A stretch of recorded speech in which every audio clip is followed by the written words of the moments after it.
Bueno, buenas tardes y qué gusto que estén aquí con nosotros. Bueno, continuando con el tema de novedades, me toca compartir con ustedes esta información sobre las herramientas que existen para el control de salmonelas móviles en aves. Antes que nada, bueno, les voy a mencionar qué es lo que tenemos aquí en cuanto a lo que vamos a tocar, que va a ser un poco, bueno, de inocuidad alimentaria, los brotes que hay de salmonela en sí, vacunas y trazabilidad. Como vamos a comenzar a hablar de inocuidad alimentaria, yo creo que Typhoid Mary, que sonaría como María la tifosa, suena medio feo, pero así le decían. Y en este caso, María la tifosa, dentro de sus saberes en cuanto a inocuidad alimentaria, mató a 52 personas. Fue quizá la primera que alrededor de fines de los años 1800, inicio de los 90, ella era una portadora, por decirlo así, asintomática de tifoidea. Entonces ella era una cocinera y donde ella cocinaba se iban muriendo. Entonces como encontraron en común que había personas que fallecían después de que ella trabajaba en casa y demás, pues empezaron a dar seguimiento y encontraron que ella fue quizá de las primeras pacientes que encontraron que tenía o había sido resistente, por decirlo así, a la tifoidea, y por ello contagió y mató a varias, ¿no? Se fue a la cárcel y se murió de una neumonía. Así que esa era la historia de María la tifosa. Y más o menos eso nos viene pasando ahora, no exactamente como María, pero sí problemas de inocuidad alimentaria, ¿no? Entonces, ante todo, bueno, ¿qué es la inocuidad alimentaria? Ahora se ha convertido en una disciplina que es la que nos va a estar llevando a manejar adecuadamente, almacenando todo lo que serían los alimentos o los productos, ¿no? Y la preparación también de los alimentos.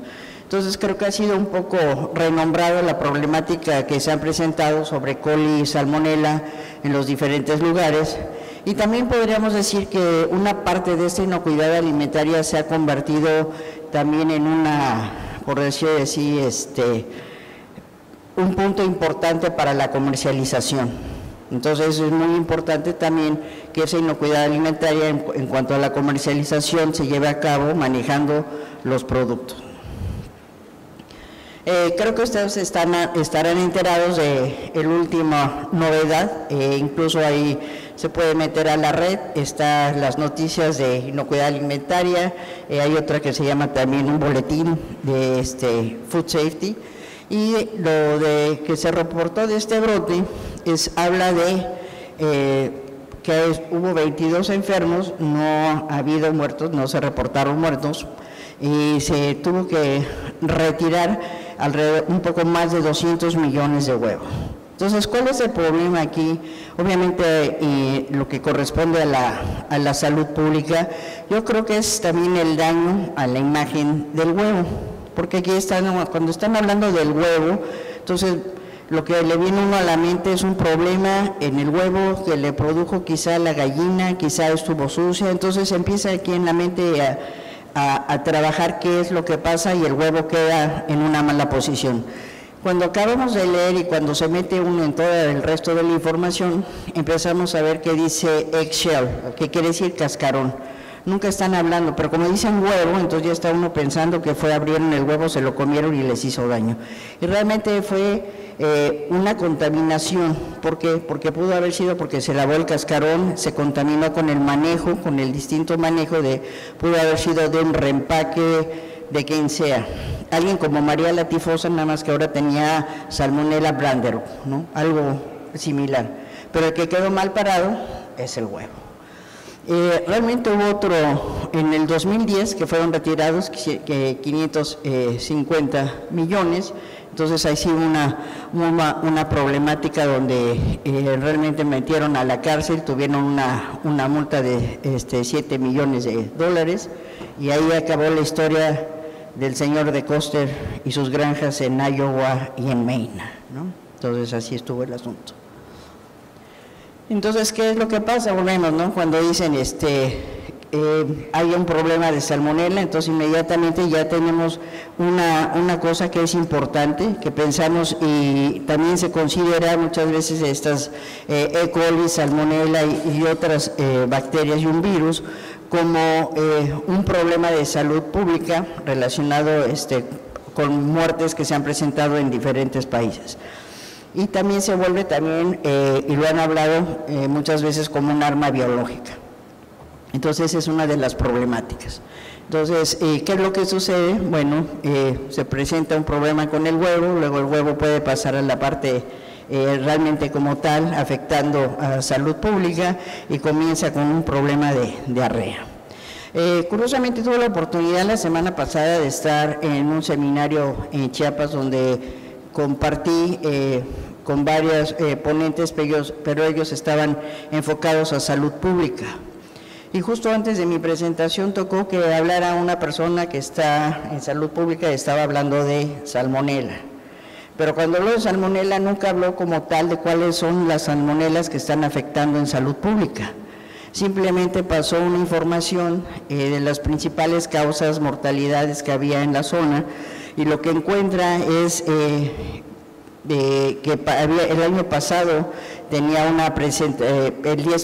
ocupaba el número 10 en causa de mortalidad de la salmonela, digo el 2016, y para el 2017 ya ocupaba el lugar número 11, entonces había bajado, pero mencionaba enfermedades gastrointestinales, entonces nunca mencionó qué tipo de salmonela era, no mencionó si era algún problema de coli, sino simplemente lo englobó como gastrointestinales. Entonces, por lo tanto, esto nos indica que realmente falta mayor información en cuanto a salud pública y el diagnóstico preciso de un problema, porque gastrointestinales pues puede ser cualquier cosa y no exclusivamente basado en productos avícolas o cárnicos. Y esto es lo que me refiero, ¿no? Por ejemplo, aquí hablan de brotes de salmonela relacionados con alimentos. El último, donde se encuentra Salmonella brandaro, y habla de shell eggs, o sea, el shell eggs es pues, cascarón, no es como tal huevo, por lo tanto el problema era en el cascarón. Habla de coco y luego habla de ensalada de pollo. Entonces, cuando dicen ensalada de pollo, no pensamos en las hierbas, o en la pastura o en la lechuga, sino pensamos en el pollo, o sea, estamos yéndonos a la parte principal de la ensalada, que es el pollo. Y puede haber sido la lechuga, pero entonces ya dimos por hecho que era un problema con el pollo.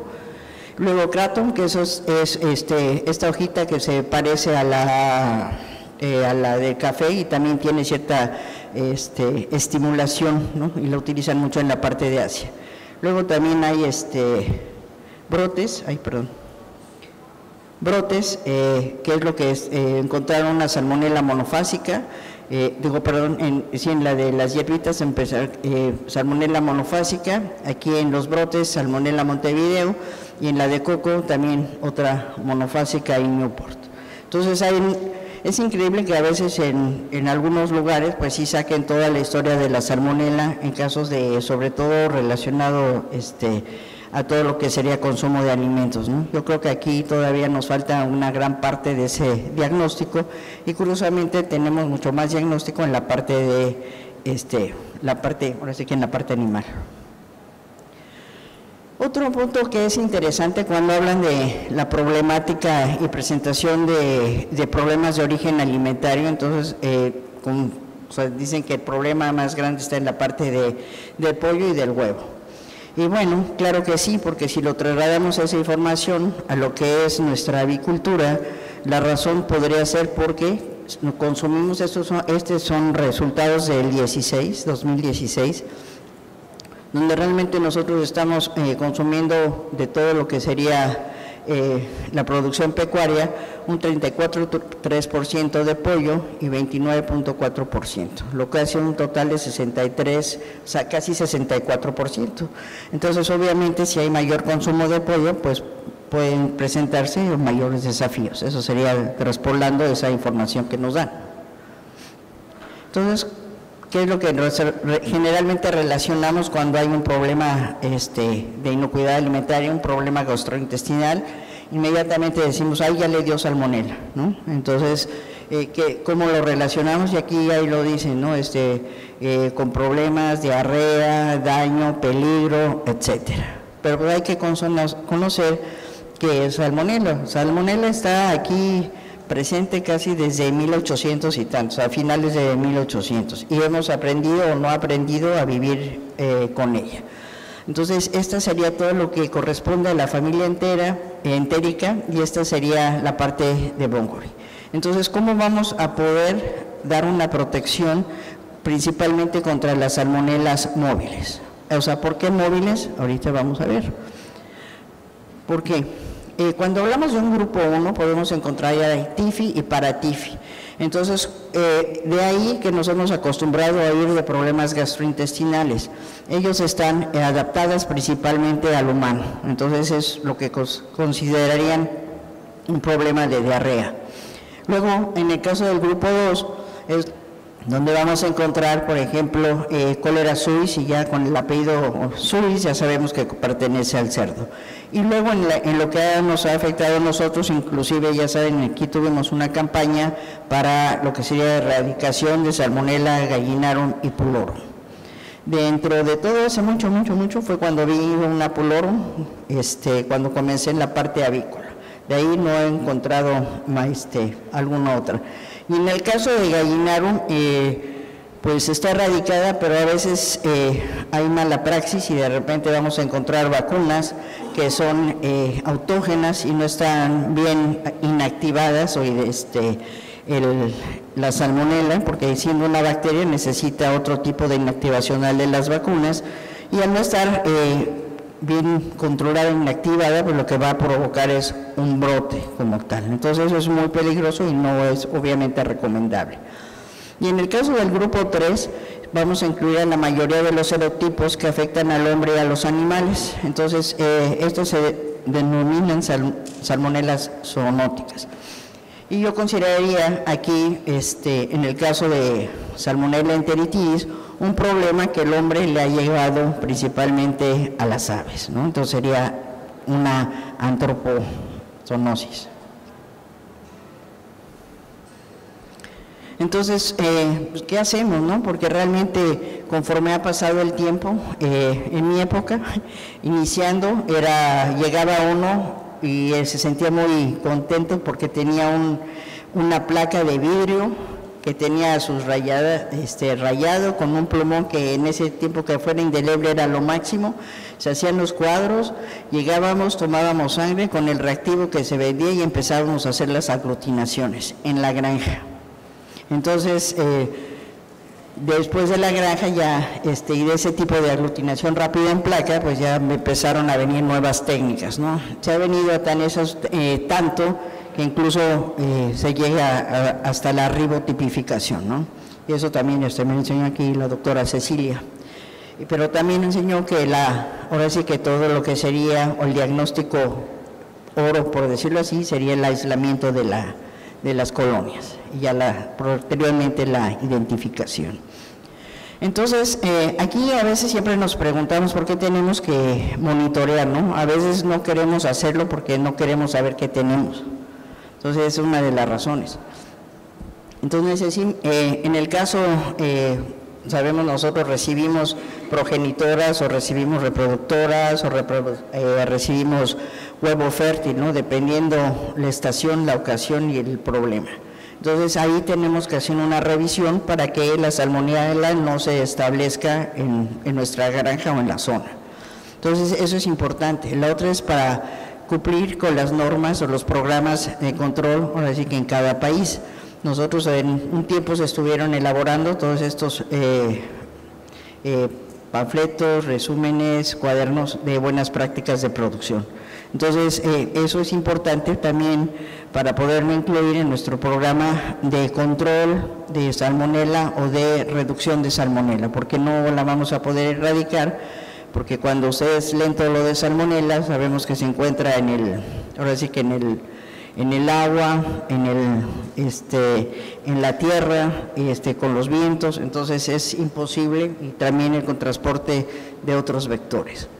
Y también nos interesa hacer ese monitoreo para saber cuál es nuestro estatus de salmonela y en dado caso hacer ajustes dentro del programa, ¿no?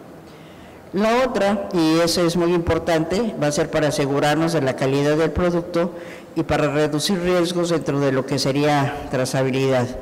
Al inicio, el doctor Justino mencionó que se abría una posibilidad para exportación de productos avícolas. Entonces, realmente para que exista ese programa, tenemos que tener bien establecido este programa de control o reducción de salmonela. ¿Por qué? Porque si vamos a exportar, tenemos que mantenernos a la par de lo que nos está exigiendo, por decirlo así, el país comprador. Si ellos tienen un control, como puede ser en la Unión Europea, que es casi cero salmonela o 2% o 5%, pues tenemos que trabajar en ello para ofrecer ese producto, porque creo que la oportunidad es para todos, pero va a ser para que, ahora sí, para el que la trabaje mejor, ¿no? Esto es muy importante, es que me acordé de Cecilia también aquí. En el caso de, ¿por qué? Porque por un lado estamos trabajando cuando estamos hablando de monitoreos, entonces estamos hablando de la parte de producción.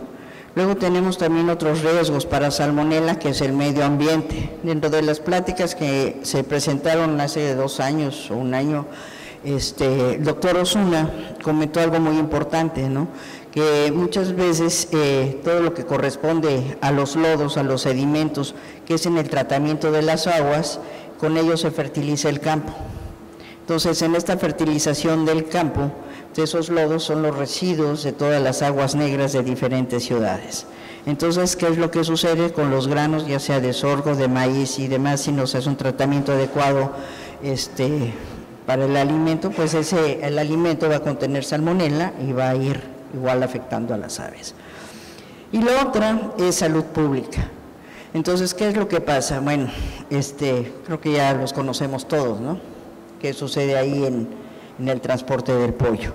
Y la otra, si recordamos cómo son nuestras costumbres en los supermercados, llámese cualquiera, en la parte primero, lo más importante era, recuerdo, y sigue igual, el pescado, ¿no? Con todo lo que serían las hojuelas de hielo, ponen el pescado encima, luego viene alguien a comprar y está metiendo el dedo en el pescado. Luego, no conforme, hay otras tiendas, un ejemplo, sí, le recuerdo perfecto, es Soriana, que tiene uno de sus pasillos y pone ahí el pollo.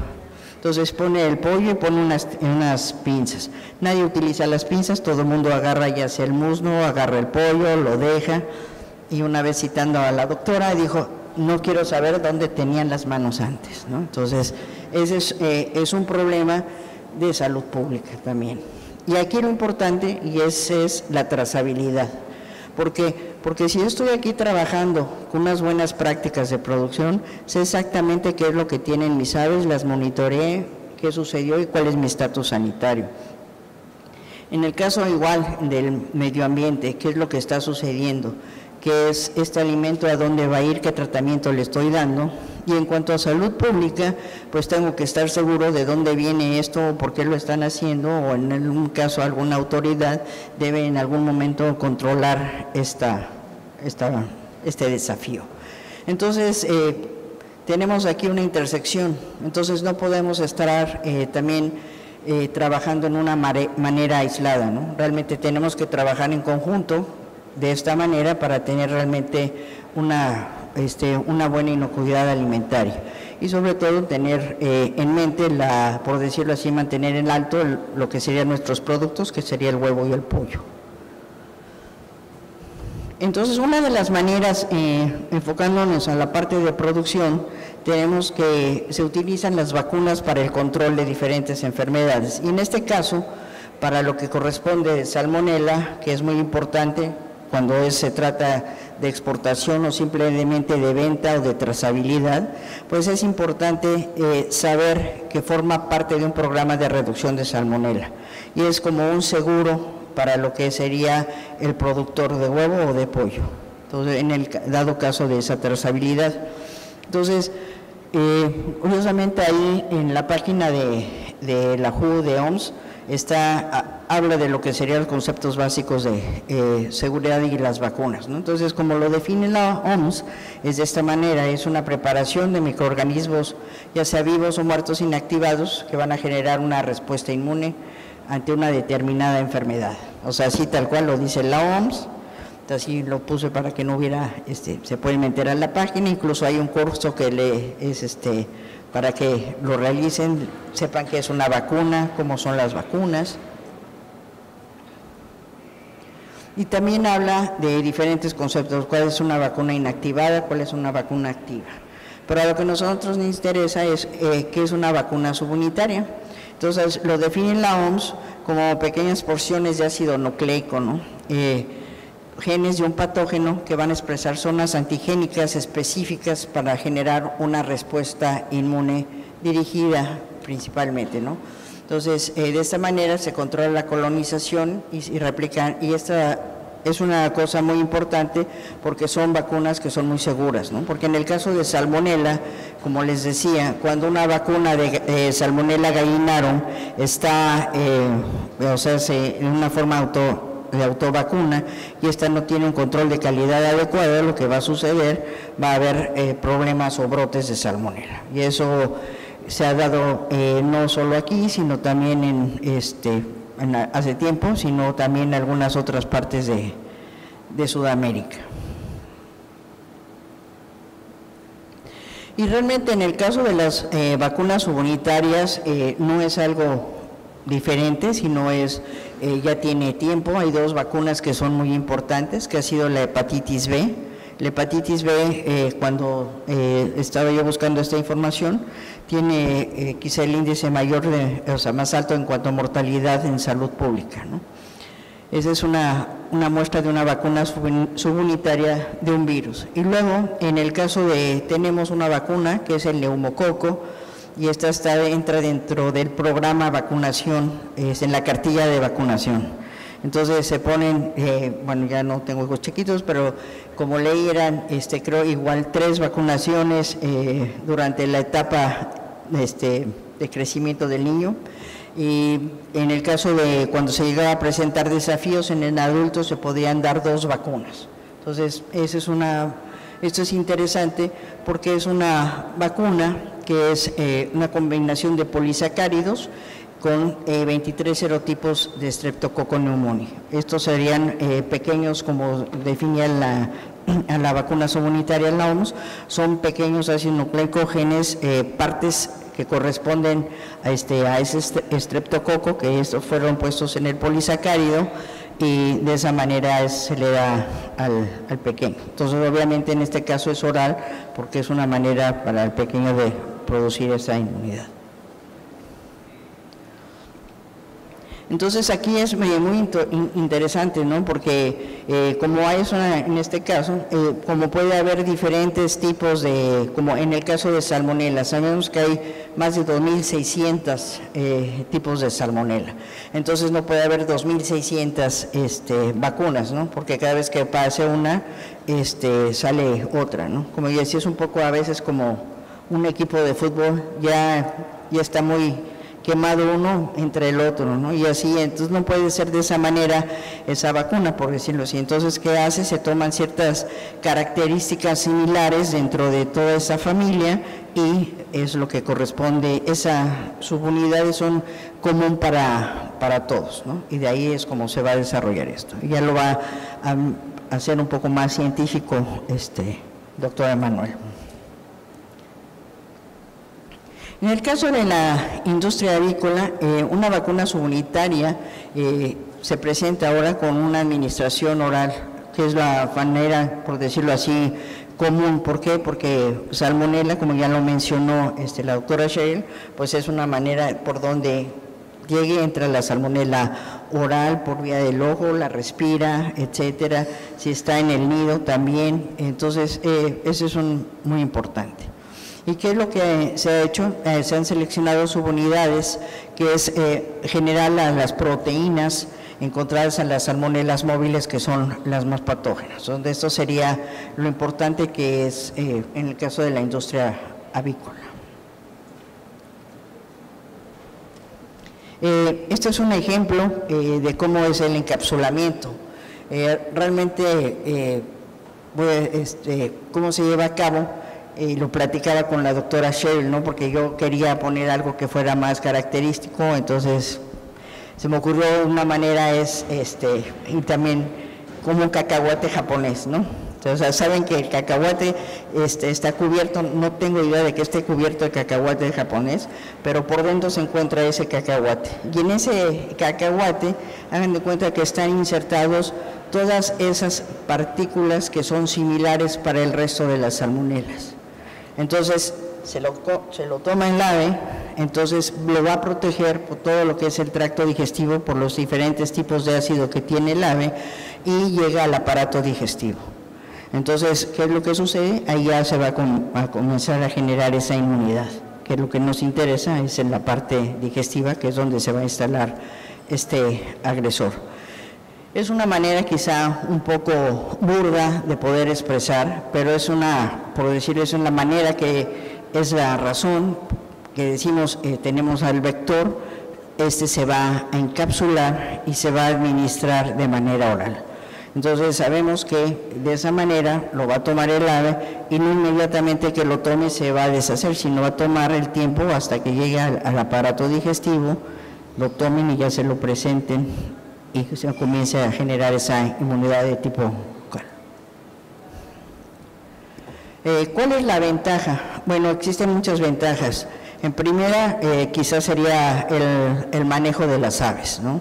Porque sobre todo en nuestro país que tenemos ciertos desafíos y que tenemos que estar vacunando un poco frecuente a las aves, pues eso eliminaría ese manejo en las aves, ¿no?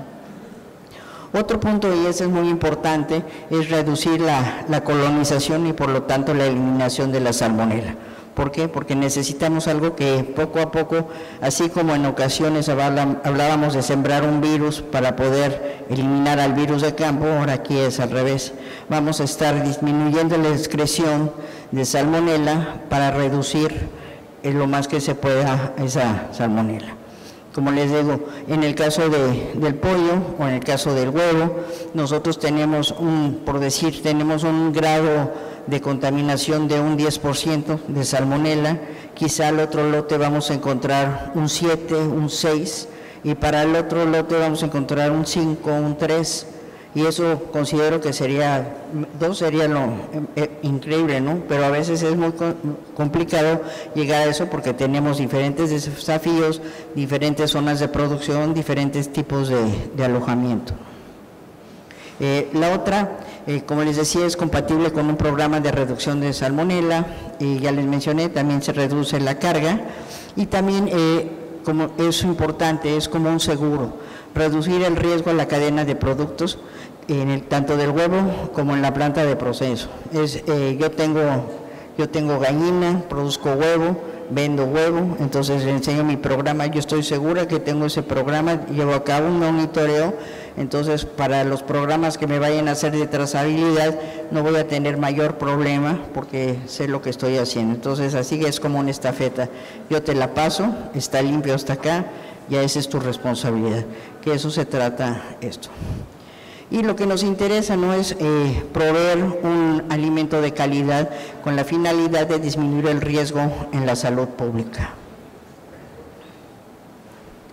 Este es un ejemplo, ¿no? Tenemos la parte de producción, huevo, pollo, aquí existe una cadena, entonces ya se vende el pollo, o lleva una marca, entonces existe esa trazabilidad. Se lleva también al cabo, puede ser en el transporte, ya vimos cómo se llega a transportar nuestros alimentos, entonces es un riesgo. Entonces decir, bueno, yo al de la camioneta blanca se lo vendí y hasta aquí estaba bien, ¿no? ¿Cómo se lo llevó? No lo sé, porque estamos viendo que no va cubierto, no tiene, etcétera, entonces eso es una problemática. Otro punto que es interesante es en la parte del marketing, que tenemos aquí en el caso del huevo, que tiene... en el caso de Europa llega incluso para saber si ese huevo es orgánico, es de jaula, etcétera, el país, la granja, la caseta, etcétera. Entonces es una trazabilidad muy importante. Y aquí hay diferentes tipos también de marcas que le pueden dar. En el caso del pollo, en Francia creo que le ponen una R para decir que es marca roja, y tiene todos los controles de calidad. Entonces se vende a la mayoreo y menudeo. Entonces ahí ya también ese es otro punto, ¿no? O sea, ¿lo estamos vendiendo con una marca o simplemente lo estamos vendiendo por decir, en peso, ¿no? A mayoreo, sin ninguna marca? Y por lo tanto es importante, ¿no? Porque cuando haya espero que nunca pase, pero cuando existe ese tipo de demanda, pues saber que ese producto estaba limpio. Y la otra sería la preparación y en el consumo, porque muchas veces esa problemática puede ser por tipo de contaminaciones cruzadas, por una falta de limpieza. O sea, todos los riesgos que nosotros entramos, subimos, bajamos, ponemos cosas, y quizá todo eso ha cambiado el hábitat de nosotros. Somos obviamente una población mucho más grande, ya somos 150 millones, que está enfocado a una salud que es, y habla sobre todo sobre el médico veterinario, es que para el año 2050 tenemos que estar proveyendo una cantidad suficiente de alimento, proteína, para todos. Ahora sí tiene que alcanzar para todos y que sea de alta calidad. Entonces realmente la proteína más accesible y que es más fácil su producción está en la avicultura, ¿no? Entonces eso es lo importante, y nosotros de una manera estamos contribuyendo para esto. Entonces, muchas gracias por su atención.